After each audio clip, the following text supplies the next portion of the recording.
जय माता दी दोस्तों, आप सभी का स्वागत है मेरे YouTube चैनल पूजा सहारा पर।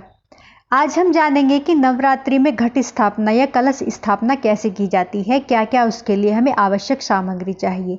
कलश स्थापना नवरात्रि के पहले दिन शुभ मुहूर्त, सही समय और सही तरीके से करनी चाहिए।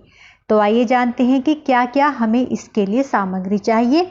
जौ बोने के लिए मिट्टी का पात्र, साफ मिट्टी का एक छोटा घड़ा, कलश को ढकने के लिए मिट्टी का एक ढक्कन, गंगा जल, सुपारी, सिक्का, आम की पत्तियां या अशोक की पत्ती 5 या 7 की संख्या में, या आप आम की डंडी भी ले सकते हैं।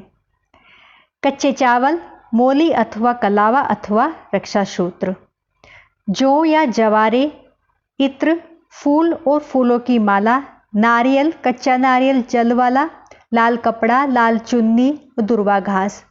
नवरात्रि में कलश स्थापना देवी देवताओं के आह्वान से पूर्व की जाती है। कलश स्थापना करने से पूर्व आपको कलश को तैयार करना होगा, जिसकी संपूर्ण विधि इस प्रकार है।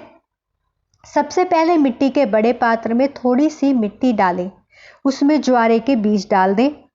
अब इस पात्र में दोबारा थोड़ी सी मिट्टी डालें और फिर बीज डाल दें। इसके बाद सारी मिट्टी पात्र में डाल दें और फिर बीज डालकर थोड़ा सा जल डालें। ध्यान रहे इन बीजों को पात्र में इस तरह से उगाएं कि ये उगने पर सीधे उगे, यानी कि बीजों को खड़ी अवस्था में लगाएं और ऊपर वाली लेयर पर बीज अवश्य डालें। अब कलश और उस पात्र की गर्दन पर मोली बांधकर साथ ही तिलक लगाएं। इसके बाद कलश में गंगा जल भर दें। इस जल में सुपारी, इत्र, दुर्वा घास, अक्षत और सिक्का भी डालें। अब इस कलश के किनारे पर अशोक या आम के पत्ते जो आपने लाकर रखे 5 या 7 की संख्या में, उनको रखें। उसके ऊपर ढक्कन ढक दें। ढक्कन में चावल भर दें। अब एक नारियल लें, उसे लाल कपड़े या कलावे या लाल चुन्नी से लपेटें। चुन्नी के साथ इसमें कुछ पैसे भी रख दें। इसके बाद नारियल और चुन्नी को रक्षा सूत्र से बांध दें। 3 चीज़ों को तैयार करने के बाद सबसे पहले जमीन को अच्छे से साफ करके उस पर मिट्टी का जौ वाला पात्र रख दें। उसके ऊपर मिट्टी का कलश रख दें। फिर कलश के ढक्कन पर नारियल रख दें। आपकी कलश स्थापना संपूर्ण हो चुकी है। इसके बाद सभी देवी देवताओं का आह्वान करके विधिवत नवरात्रि का पूजन करें। इस कलश को आपको 9 दिनों तक मंदिर में ही रखे रहना है।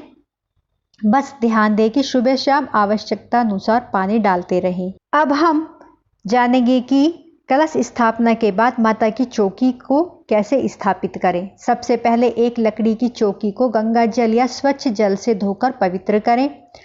उस पर लाल या पीले रंग का कपड़ा बिछाएं। चौकी के दाएं ओर कलश को रखना चाहिए। चौकी पर माँ दुर्गा की फोटो या प्रतिमा को स्थापित करें। माता रानी को लाल रंग की चुनरी ओढ़ाएं। धूप, दीपक आदि जलाकर माँ दुर्गा की पूजा करें। 9 दिनों तक जलने वाली अखंड ज्योति माता रानी के सामने जलाएं। देवी माँ को तिलक लगाएं। माँ दुर्गा को चूड़ी, वस्त्र, सिंदूर, कुमकुम, पुष्प, हल्दी, रोली, सुहाग का सामान अर्पित करें। माँ दुर्गा को चूड़ी, वस्त्र, सिंदूर, कुमकुम, पुष्प, हल्दी, रोली, सुहाग का सामान अर्पित करें। माँ दुर्गा को इत्र, फल और मिठाई अर्पित करें। अब दुर्गा सप्तशती के पाठ या माँ के स्तोत्र, सहस्त्र नाम आदि का पाठ करें। माँ दुर्गा की आरती उतारें। अब वेदी पर अनाज बोए हैं, उनको जल छिड़कें।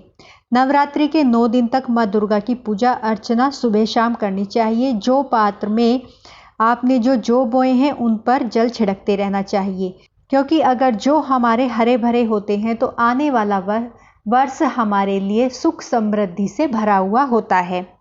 तो माँ की आरती हमें रोज करनी है, पूरे विधि विधान से रोज करनी है, व्रत रखने हैं। अगर आपने अखंड ज्योति जलाई है तो आप घर को खाली नहीं छोड़ें। तो ये थी हमारी घट स्थापना और माता की चौकी की स्थापना हमें कैसे करनी चाहिए। दोस्तों, मेरी वीडियो आपको अच्छी लगी हो तो प्लीज़ लाइक, सब्सक्राइब, शेयर जरूर करें। जय माता दी।